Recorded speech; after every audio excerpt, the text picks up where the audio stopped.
Je l'ai déjà dit, ça, ouais. Je ne change pas d'avis. Ouais, exactement. Pour quelle raison? Parce qu'on a perdu Franck Zambo et parce que je l'ai déjà dit plein de fois, on a marqué 80 buts en championnat. Donc je corrige Valère.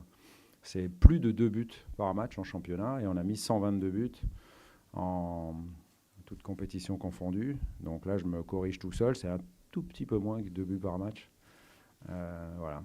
Donc si on est capable de refaire ça cette saison, c'est magnifique. Par contre, je pense, et je l'ai répété, je le répète, que si on avait peut-être pris ne serait-ce qu'un but de moins ou deux, on aurait peut-être eu un goal average particulier ou un point supplémentaire plus favorable. Je suis déjà exprimé aussi hier là-dessus. J'ai déjà répondu au président de Nantes sur ce sujet. J'ai rien d'autre à Alors juste ajouter. du profil du joueur.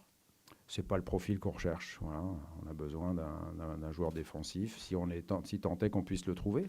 Puis si on ne le trouve pas, on verra. On s'intéressera ou à d'autres profils ou à pas de profil du tout. On verra. C'est comme ça le mercato. C'est aussi on a des idées, on a des listes. Et puis parfois, on n'obtient pas ni ce qu'on veut, ni dans le profil. Donc il faut réfléchir, être intelligent. On a plusieurs options, évidemment. C'est comme ça qu'on fonctionne avec Andoni. Et puis si une option ne fonctionne pas, on actionnera une autre. Lui, je le connais bien parce que je l'ai vu arriver à Rome en 2015. Il est venu pour faire le tournoi de Viareggio et donc il est arrivé avec la Primavera, pas avec mon groupe professionnel. Alors depuis, je ne l'ai pas spécialement suivi, mais c'est un joueur qui a des qualités, notamment des qualités de vitesse. Voilà, donc c'est un joueur qu'on suit, mais rien de plus, quoi, tout simplement. Et pourquoi lui plutôt qu'un autre? Pourquoi cette question? Parce que c'est de lui qu'on parle le plus. Ouais, mais ça, c'est vous qui en parlez le plus. Nous, on n'en parle pas spécialement à l'intérieur. Je vous répète ce que j'ai dit tout à l'heure. Pour moi, la priorité, c'est pas un attaquant, c'est pas un avant-centre.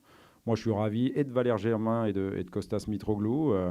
Valère a super bien débuté, donc je suis ravi pour lui. Kostas a fait une très bonne préparation, alors que l'année dernière, il est arrivé blessé avec une blessure musculaire au 31 août. Donc voilà, il a, sur la saison dernière, je pense, le meilleur ratio européen, temps passé sur le terrain, but marqué, ou en tous les cas, il ne doit pas être loin des meilleurs.